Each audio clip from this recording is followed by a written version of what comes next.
निकालेंगे कैसे, B Y x और बी एक्स वाई, पहले निकाल लेंगे तभी तो इसका फॉर्मूला यूज करेंगे।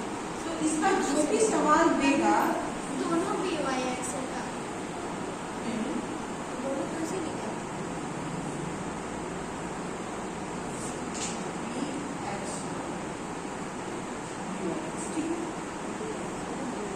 अब परीक्षा में जो भी सवाल देगा वो इस तरह से दे देगा, जैसे इसमें दिया है प्रतीक गमन समीकरण 8x minus 10y plus 66 is equal to 0 और 40x minus 18y is equal to 214। ठीक है, एक सवाल दे दिया आपको,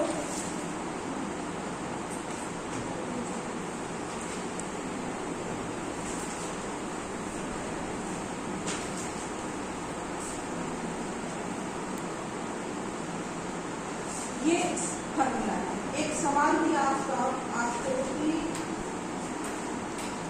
18x माइनस 10y प्लस 66, हाँ, और नीचे दिया 40x minus 18y equal to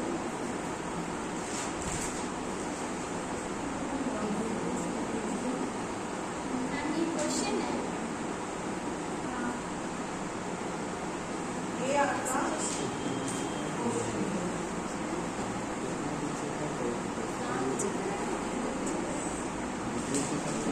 अब इसमें 3 सवाल पूछेगा, एक क्वेश्चन देने के बाद यदि ये 15 नंबर पूछता है तो इसमें एक पूछेगा कि x और y का मध्य मूल्य निकालिए। नंबर 1, x और y का मीन निकालिए, मध्य मूल्य निकालिए। ठीक है, नंबर 2 पूछ रहा है कि x और y के बीच कोरिलेशन निकालिए। ठीक, एक ही क्वेश्चन है, x और y के बीच कोरिलेशन निकालिए आप। उसके बाद नंबर 3 लास्ट में पूछ रहा है कि y का प्रसरण गुणांक निकालिए, y का स्टैंडर्ड डिविएशन निकालिए। एक ही सवाल में ये सारा चीज रहेगा। ठीक है, सवाल आपको समीकरण देखते रहेगा, फॉर्मूला आपको ये कैसे बनाना है ये आपको पता है, लास्ट में वो फॉर्मूला लगेगा प्रसरण गुणांक निकालने के लिए, यानी कि रिग्रेशन कोफिशिएंट। लास्ट क्वेश्चन जो है वो पूछ रहा है y का रिग्रेशन कोफिशिएंट निकालना। ये पूछने के लिए उसको इतना पूछना जरूरी होगा, समझ गए? तो y का रिग्रेशन कोफिशिएंट निकालिए, तब ये फॉर्मूला लगाएंगे और बताएंगे। तो इस सवाल में सबसे पहले समीकरण बनाएंगे, उसके बाद y और x निकालेंगे जैसे आप लोग निकालते हैं, उसके बाद bx मिल जाएगा, bxy में जैसे ये निकलेगा कोरिलेशन, ये दोनों ऑलरेडी मिल जाएगा। फिर आपके फॉर्मूला बना के उसमें लगा के निकालेंगे। समझ गए? ये रिग्रेशन आपको 15 नंबर में पूछ सकता है। एक तो सिंपल रिग्रेशन पूछ सकता है, एक तो कोफिशिएंट निकालना पूछ सकता है। क्योंकि आपके सिलेबस में तीनों पढ़ना है, सिंपल रिग्रेशन पढ़ना है, रिग्रेशन कोफिशिएंट पढ़ना है और लीस्ट स्क्वायर मेथड भी पढ़ना है।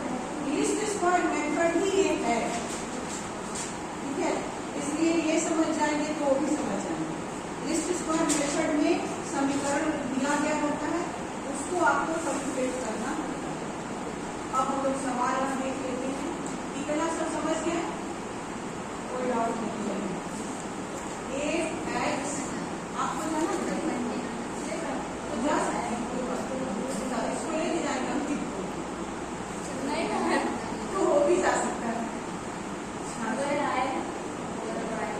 40x माइनस 18y ये एक समीकरण है ना, समीकरण नंबर 1 और समीकरण नंबर 2, ये हम लोग 6वां क्लास में पढ़े हैं समीकरण कैसे।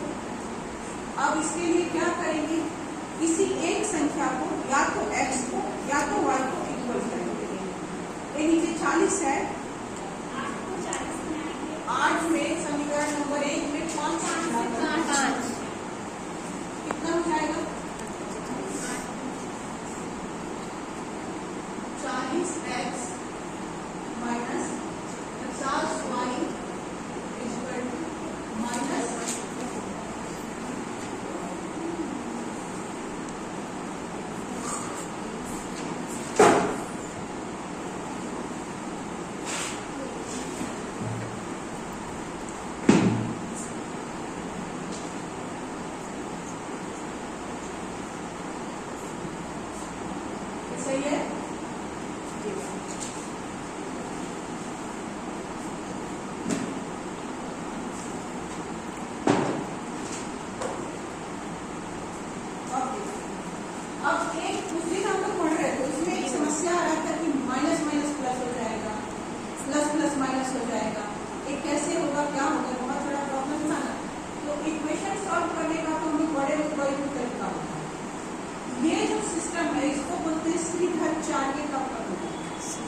अब तो समझ में आ गया कि किसमें से किसको माइनस करना है। अब आपको 50 में से 18 को माइनस कर देना है, क्योंकि यहाँ तो हम डाउट हो जाएंगे कि माइनस माइनस प्लस हो जाएगा। अब हम उससे उसको जोड़ देंगे तो गलत हो जाएगा। समझ में आ रहा है ना? तो जरूरी नहीं है कि आप इस फॉर्मूला से बनाए, आप ऐसे ही बना दीजिए डायरेक्ट, तो भी आंसर सही ही निकलेगा। तो ये कितना हो जाएगा? 50 में से 18 माइनस कर दीजिए, कितना आएगा? 32y और ये तो जनरली बात प्लस ही हो जाएगा, उसको जोड़ दीजिए तो कितना हो जाएगा? 330 माइनस 80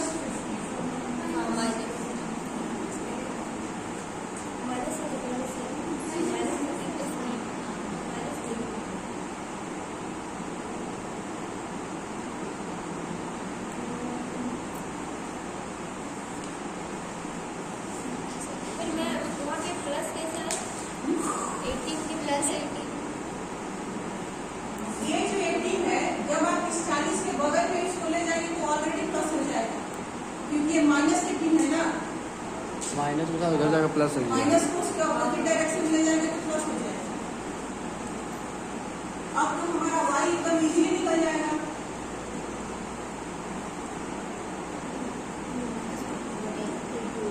कितना हो जाएगा?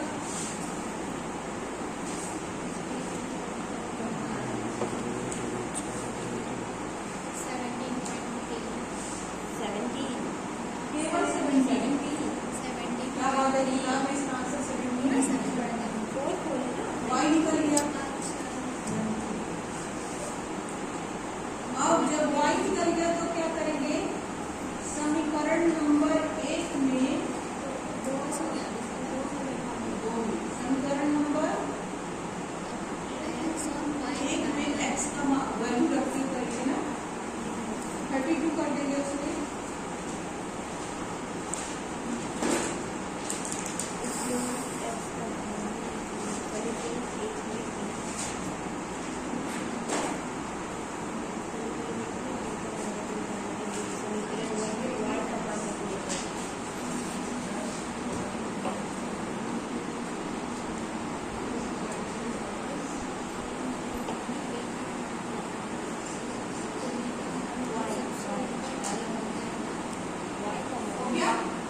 y का वैल्यू रख देंगे समीकरण नंबर 1 में।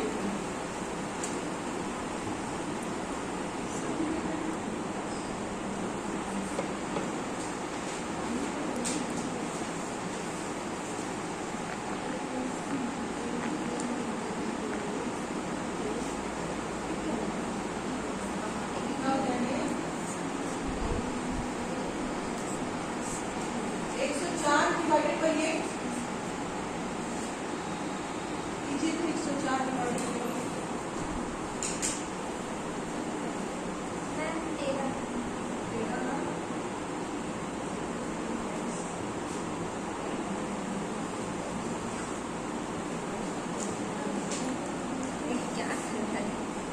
ये जो पहला सवाल पूछ रहा था कि x और y का मान भी निकालिए, तो हम लोग को मिल जाएगा y bar equal to 70, x bar equal to number 1 का आंसर निकल गया। इतना इसका आंसर इसमें 8x minus 10y equal to 66, 14x minus 18y minus, ये आपका सवाल ही है, ठीक है।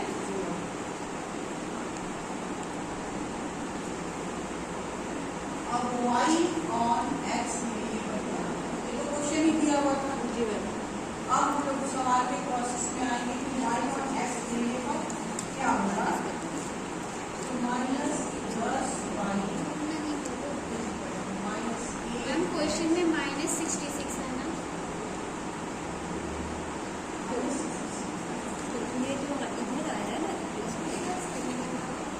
नहीं प्लस हो जाएगा। प्लस क्वेश्चन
ब्लॉगिंग कर रहा है।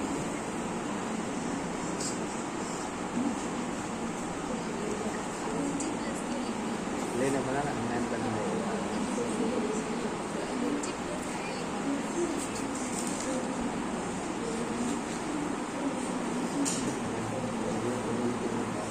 तो बता 6 माइनस 66 इसका कैलकुलेशन कीजिए। ये समझ में आया आपको? अब आप नीचे प्लस क्यों लिखिए? नीचे तो कोई सिंबल ही नहीं है ना, तो प्लस हो जाता है। जहाँ कुछ नहीं हो तो प्लस नहीं रहेगा हाँ ना। हाँ हाँ इसलिए प्लस नहीं है। ये इसमें आपने बोला कि माइनस था तो हमने माइनस ले दिया, चलो ठीक है। तो यहाँ तो कुछ नहीं है तो इसको प्लस कर देंगे ना। इतना तो ये आपको समझ में आया। y और x का रिलेशन अब निकालिए। ये -8x माइनस 66 कीजिए, कितना आ रहा है?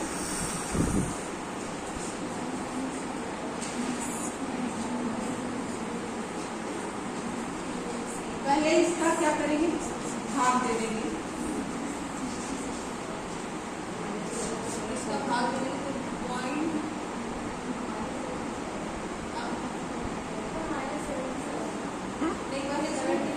74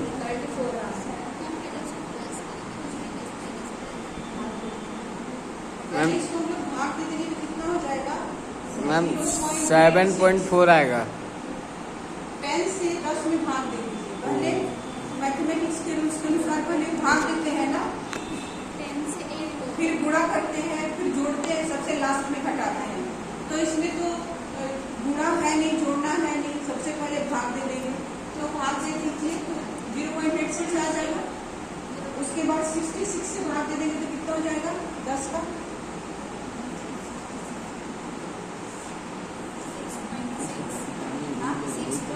6.6। अब ये माइनस और माइनस है दोनों जगह, तो ये क्या हो जाएगा? प्लस। तो यहाँ तो सिंबल बदल जाएगा ना। प्लस कितना हो जाएगा? 6.6। अब निकालिए। अब आपका जो निकलेगा ये क्या निकलेगा? BYX कितना हो जाएगा? ये प्लस कर इसको उधर ले जाएंगे ना। 10 को आप 8 से भाग दिए तो 0.86 आया। ये प्लस ए माइनस माइनस मिलके यहाँ प्लस हो गया, ये प्लस हो गया। फिर 10 को आपने इससे भाग दिया 6.67। अब जो आपका निकलेगा वो यही ना निकलेगा BY on X। तो कितना होगा? 7.04 7. पहले ही बता दिए थे।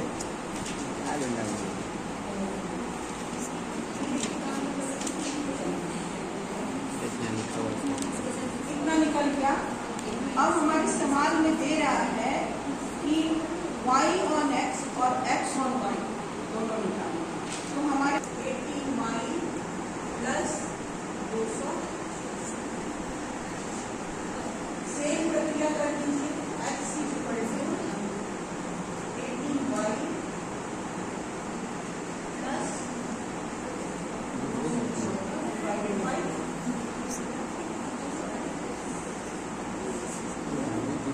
भाग दे दीजिए इसका। 18 में 40 से कितना हो जाएगा?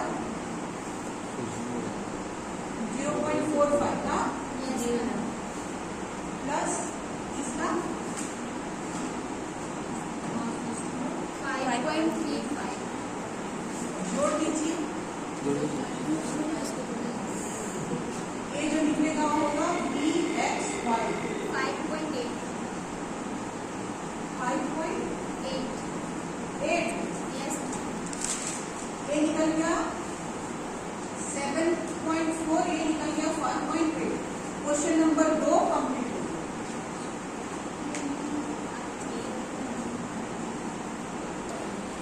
7.4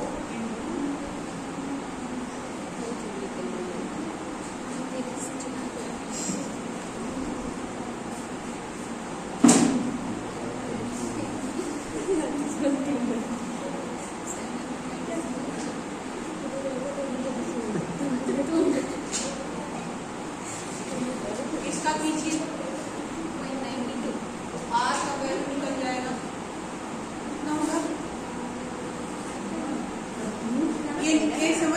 क्या होगा? नहीं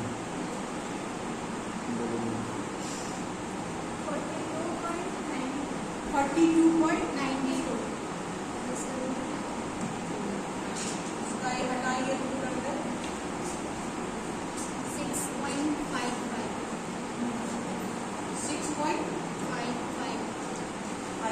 5 इतना ही रहना। समझ में आ गया? ये होता है रिग्रेशन कोएफिशिएंट।